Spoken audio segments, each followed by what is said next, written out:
term Afghanistan, I mean, we find it being used primarily initially by British and European officials to describe a country that is ruled by the Sardozais, which doesn't actually have a name, because traditionally it was just called Dawlat, Government. the government. So when Elphinstone mission arrived in Peshawar to meet Shah Shuja in 1809, he actually says that he found, to his surprise, as a man from the Enlightenment, the Scottish Enlightenment, that the country, inverted commas, of Shah Shuja didn't actually have a name, whereas he came from Scotland. Some of his associates came from Ireland, from India, so could be identified as Scottish, but the country that Shah Shuja ruled didn't have a name. So he adopts the term Afghanistan, and this term is used by him in some slightly different ways.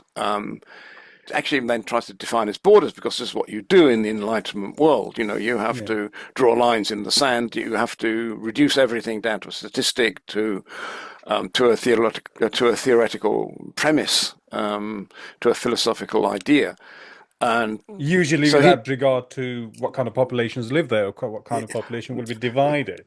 yeah. Well, we have to remember that the Elphinstone mission was in Peshawar for about a couple of months. His sources were basically Qizilbash, the Qizilbash Ghulam Khanat, because they spoke Persian, and a few other traders and individuals, and also reference back to some of the early travelers.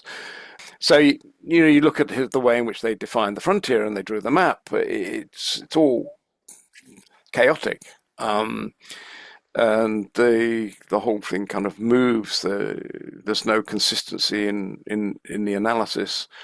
And I talk about this in the paper that I wrote for the Elphinstone mission conference that we had back in SOAS some years ago. If people haven't read that, and if you're a scholar, you should really be reading that conference papers, because I think they're very revealing.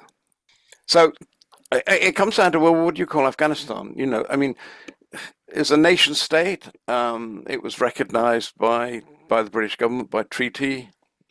By about the 1830s, we're finding the word Afghanistan being used generally in European sources for the area ruled by Dost Muhammad Khan and his descendants.